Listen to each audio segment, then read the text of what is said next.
Good morning students. आप सभी का शास्त्री महेश चौटिया यूट्यूब चैनल में स्वागत है।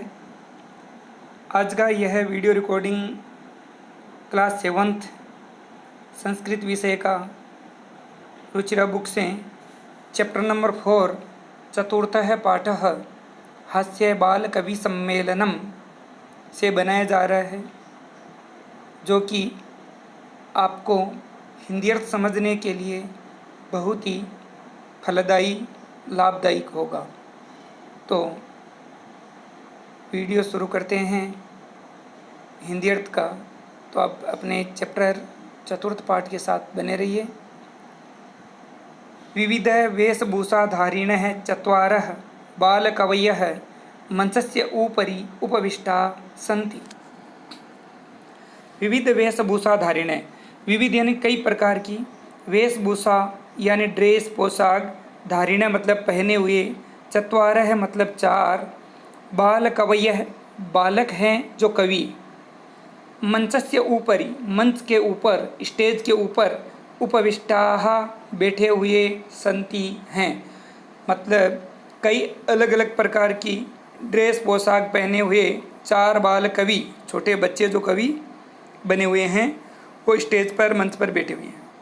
अधः नीचे, श्रोतारः सुनने वाले, श्रोतारः मतलब सुनने वाले लिसनर, हास्य कविता श्रवणाय उत्सुकाः सन्ति। नीचे अधः यानी नीचे बैठे हुए, श्रोतारः यानी सुनने वाले, हास्य कविता श्रवणाय हास्य कविता सुनने के लिए, उत्सुकाः सन्ति उत्सुक हैं, उत्तेजित हैं, इंटरेस्टेड है। एवं च और कोलाहलम च कुर्वन्ति, और कोलाहल यानी शोर भी कर रहे हैं। ऊपर मंच पर चार छोटे बाल कवि बैठे हैं और उनकी कविताएं सुनने के लिए नीचे बहुत से श्रोतागण बैठे हैं जो कि हल्ला कर रहे हैं, शोर कर रहे हैं। सबसे पहले संचालक है।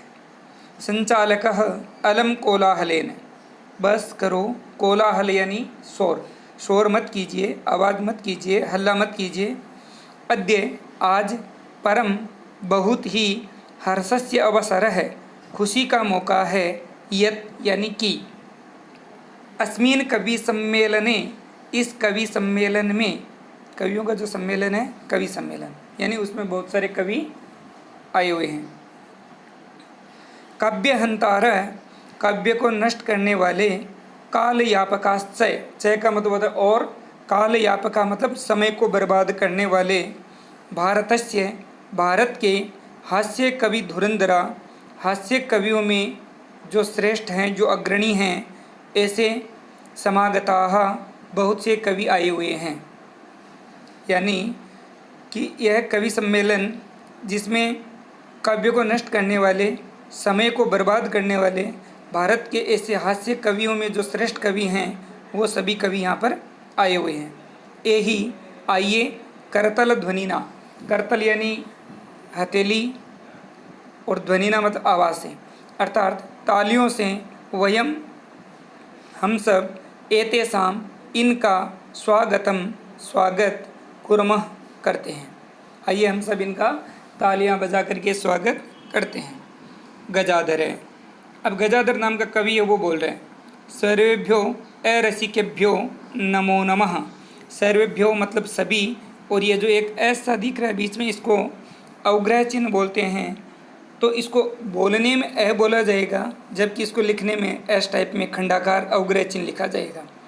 सर्वेभ्यो अरसिकेभ्यो, सभी निरस जनों को, जिसको इंटरेस्ट नहीं है, ऐसे सभी निरस लोगों को, नमो नमः नमस्कार। प्रथमम तावद अहम, प्रथमम यानी पहले, तावत यानी तो, पहले तो, अहम यानी मैं, पहले तो मैं, आधुनिकम वेद्यम, आजकल के जो वेद्य हैं, आजकल के जो वेद्य, वेद्य का मतलब चिकित्सक, सबसे पहले तो मैं आजकल के वेद्य चिकित्सकों को उद्देश्यम, उद्देश्य करके, लक्ष्य करके, स्वकीयम अपना, काव्यम काव्य, कविता, श्रावयामी सुनाता हूँ। सबसे पहले तो मैं आजकल के जो ये चिकित्सक हैं, डॉक्टर जो बने हुए हैं, उनके बारे में अपनी कविता की लाइनें सुनाता हूँ। वेद्यराज नमस्तुभ्यं यमराज सहोदर, यमस्तु हरति प्राणान् वेद्य प्राणान् धनानि च। वेद्यराज, वेद्यराज यानी हे वेद्यराज। कौन से वेद्यराज हैं? यमराज सहोदर, यमराज जो भगवान जन्म देने वाले और मारने वाले हैं, अर्थात जन्म देने वाले भगवान हैं और मारने वाले यमराज हैं। तो उन यमराज के सहोदर सगे भाई कौन? वेद्यराज। यहाँ पर वेद्यराज को यानी चिकित्सक को यमराज का सगा भाई माना गया है। नमस्तुभ्यम, आपको नमस्कार। हे वेद्यराज जो यमराज के सगे भाई हो, आपको नमस्कार। यमस्तु हरति प्राणान, यमराज तो केवल हरति मतलब हरते हैं, नष्ट करते हैं, प्राणान यानी प्राणों को। यमराज तो केवल प्राणों को नष्ट करते हैं। वैद्य प्राणान धनानि च, और वैद्य जो हैं, डॉक्टर जो हैं, आजकल के जो डॉक्टर, वो प्राणान धनानि च, प्राणान यानी प्राणों को भी, धनानि मतलब धन, च यानी और। आजकल के जो ये वैद्य हैं वो धन और प्राण दोनों को नष्ट करते हैं। सर्व उच्चैः हसन्ति, सभी जोर से हंसते हैं, ऊंची आवाज़ में हंसते हैं। अब कालांतक नाम का एक दूसरा कवि है, वो बोलते हैं, अरे वेद्यास्तु सर्वत्र परंतु नैते मादृशा कुशला जनसंख्या निवारणे। अरे वेद्यास्तु सर्वत्र, वेद्य तो सभी जगह पर है, परंतु नैते मादृशा, लेकिन वो मेरे जैसे नहीं है। न यानी नहीं, मा यानी न यानी नहीं, ते यानी वे, मादृशन मेरे जैसे, लेकिन वो वेद्य मेरे जैसे नहीं है। किस में नहीं है? कौन से विषय में नहीं है? जनसंख्या निवारणे, जनसंख्या निवारण में, जनसंख्या रोकने के ऊपर कवि कह रहे हैं कि वेद्य तो बहुत हैं इस संसार में, लेकिन मेरे जैसे जनसंख्या निवारण में, जनसंख्या रोकने में कोई नहीं है, कुशल नहीं है, दक्ष नहीं है, परफेक्ट नहीं है। ममापि कव्यम, ममापि मम प्लस अपि, मेरा, अपि यानी भी, मेरा भी, काव्यम काव्य, इदम यह, शृण्वन्तु सुनिए, भवन्तः आप यह मेरा भी काव्य सुनिए, कविता सुनिए। चितां प्रज्वलितां दृष्ट्वा विद्यो विस्मयमागतः, नाहं गतो न मे भ्राता कस्यदम हस्तलाघवम। यानी चितां प्रज्वलितां दृष्ट्वा, चितां यानी चिता, डेड बॉडी जलाने के लिए जो जगह रखी जाती है वो चिता। चितां प्रज्वलितां, चिता को जलती हुई, दृष्ट्वा देख करके, दृश्य धातु है, कत्वा पढ़ते जुड़ा हुआ है, जब मिलाते हैं तो दृष्ट्वा शब्द बनता है, जिसका अर्थ होता है करके यानी देख करके। चितां प्रज्वलितां दृष्ट्वा, चिता को जलती हुई देख करके, वेद्यो विस्मय मागत, वेद्य विस्मय हो जाते हैं, आश्चर्यचकित हो जाते हैं कि ना हम गतो न में भ्राता, कि न तो मैं गया हूँ, ना अहम, न प्लस अहम नहीं मैं, गता यानी गया, न तो मैं गया, न में भ्राता और न ही मेरा भाई गया। कस्यदम, कस्य प्लस इदम, कस्य यानी किसका, किसकी, इदम यानी यह, फिर यह किसका, हस्तलाघवम हाथ की सफाई है, फिर यह किसकी हाथ की, किसके हाथ की सफाई है।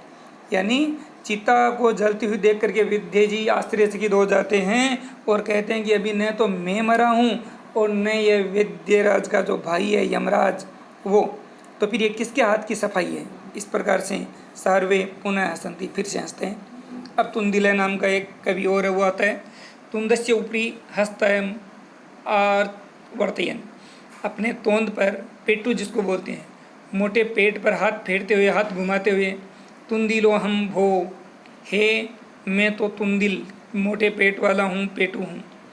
ममापि, मम प्लस अपि मेरा भी, इदम यह, काव्यम काव्य, कविता, श्रूयताम सुनिए, जीवने धार्यताम च, और जीवन में धारण कीजिए। क्या है? परानम प्राप्य दुर्बुद्धे माँ शरीरे दयाम कुरु, परानम दुर्लभम लोके शरीराणि पुनः पुनः। कि हे दुर्बुद्धि, दुर्बुद्धि के आगे संबोधन का चिन्ह, इसलिए दुर्बुद्धि को यहाँ पर कहा गया कि हे दुर्बुद्धि, परानम प्राप्य, परानम दूसरों का अन्न प्राप्त करके, माँ शरीर दयाम कुरु, मेरे शरीर पर दया मत करो, दूसरों का अन्न प्राणम पराया अन्न प्राप्त करके मेरे शरीर पर दया मत करो। माँ यानी मत करो, शरीर यानी शरीर पर दया यानी दया करो यानी करो। आप मेरे शरीर पर दया मत करो। कैसे मत करो? कि प्राणम दुर्लभम लोके, ये ऑपोजिट बोल रहा है थोड़ा, कि प्राणम दुर्लभम लोके, प्राण अन्नम दूसरों का अन्न, दुर्लभम बड़ा मुश्किल है, लोके यानी संसार में, इस संसार में दूसरों का धन अपनाना खाना पीना यह बड़ा मुश्किल काम है।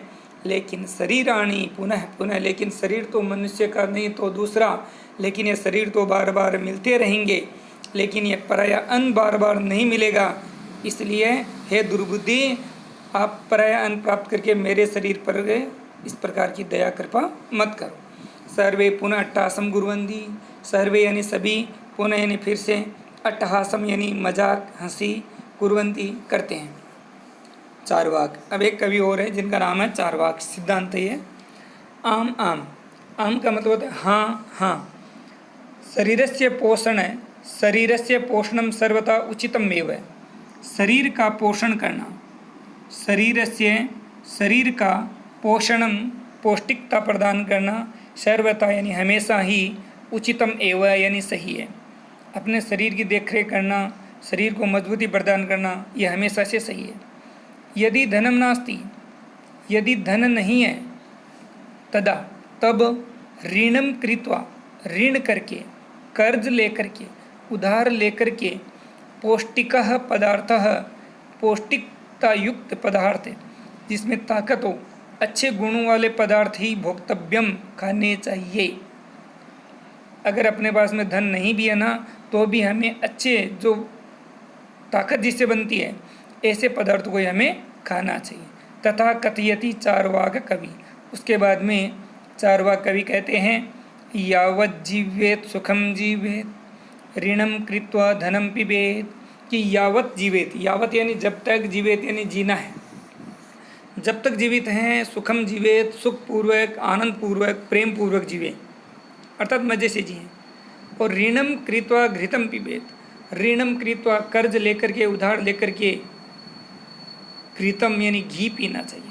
कि आपको भले ही उधार करना पड़े लेकिन अच्छा खाना है, अर्थात घी पीना है। आपको अच्छी बॉडी को बनाने के लिए, ताकत को बनाने के लिए जब तक जीवो सुखपूर्वक जीवो, चाहे उधार लेकर के भी आपको खाना पीना पड़े लेकिन घी पियो। स्रोत आ रहे हैं, तभी कुछ स्रोत आ रहे हैं यानी सुनने वाले बोलने लगे बीच में कि तरही ऋणस्य प्रत्यर्पणम कथम, तो आप उस ऋण को, उस कर्ज को वापस कैसे चुकाओगे। चारवाक कवि बोलते हैं श्रूयताम मम अवशिष्टम काव्यम, श्रूयताम सुनिए, मम मेरा, अवशिष्टम यानी बचा हुआ, शेष बाकी, काव्यम यानी कविता की लाइन, आप मेरी बची हुई कविता की लाइन भी सुनिए। घृतम पीत्वा, घृतम पीत्वा, घृतम यानी घी, पीत्वा यानी पी करके। जिस भी वर्ड में त्वा लग जाता है उसमें कत्वा प्रत्यय होता है और धातु इसमें पा है। पा से पिप, पिप धातु, त्वा प्रत्यय, पात्वा पीत्वा शब्द बनता है। श्रमम कृत्वा अर्थात घृतम पीत्वा, घी पी करके, श्रमम कृत्वा परिश्रम करके, ऋणम प्रत्यर्पयेत जन है, दूसरों का धन है वो हम चुका सकते हैं। अर्थात हम जब तक जिएंगे सुखपूर्वक जिएंगे और अच्छा खाएंगे, यानी घी अगर पिएंगे मान लो तो हमारी बॉडी मजबूत बनी रहेगी। तो हम क्या करेंगे, मेहनत करेंगे, परिश्रम करेंगे, परिश्रम करके धन कमाएंगे और उससे लोगों का धन वापस चुका देंगे। काव्य पाठ श्रवणेन, काव्य पाठ को सुनने से उत्प्रेरित, एक उत्प्रेरित हुआ, एक है बालकोपि, एक बालक भी, अपि, अपि देखो ए नहीं है लेकिन फिर भी अपि बोला जाता है। ये जो ऐसा दिख रहा है बीच में वो होता है अवग्रह। तो काव्य पाठ सुनने से उत्प्रेरित हुआ, एक्साइटेड हुआ, एक बालक भी आशु कविताम रचयति, शीघ्र ही कविता बनाता है, हासपूर्वकम च श्रावयति, और हंसी मजाक पूर्वक उसको सुनाते हैं। आइए देखते हैं वो बाल कवि कौन सी कविता रचता है। बालक बोलता है श्रूयताम श्रूयताम भो, अरे आप सुनिए सुनिए, मम अपि काव्यम, मम मेरा अपि भी काव्यम कविता, आप मेरी भी कविता सुनिए। गजाधरम कवि चेव तुंदिलम भोज्यलोलुपम कालांतकम तथा विद्यम चार्वाकम च नमाम्यहम। कि गजाधरम कवि चैव, गजाधर नाम के कवि को, तुंदिलम भोज्य लोलुपम, भोजन के लालची मोटे पेट वाले तोंद वाले को, कालांतकम कालांतक कवि, वेद्यम चार्वकम कालांतक नाम के वेद्य को और चार्वाक नाम के कवि को नमामि प्लस अहम मैं नमस्कार करता हूँ। यानी ऐसे महान विद्वान कवि उनको मैं नमस्कार करता हूँ। काव्यम श्रावित्वा, काव्य को सुन करके हा हा हा इति कृत्वा हस्ति, हा हा हा करके हंसता है। अन्य चापी, अन्य यानी दूसरे, चय प्लस अपि दूसरे भी, हसंती हंसते हैं, सर्वे सभी, गृहम घर, गच्छन्ति जाते हैं। सभी सुनने आए हुए जो भी श्रोतागण थे वो काव्य कविता सुन करके अपने अपने घर जाते हैं। इस प्रकार से यह मेरा जो वीडियो हास्य बाल कवि सम्मेलन नाम से बनाया गया था, जो अपनी आगे की परीक्षा, आगे की कक्षा के लिए आपको हमेशा आपके लिए लाभदायक रहेगा। जब भी आपको इसकी आवश्यकता हो वीडियो को सेव करके रखें और इसका लाभ लें। धन्यवाद। आगे के वीडियो के लिए बने रहिए यूट्यूब चैनल के साथ।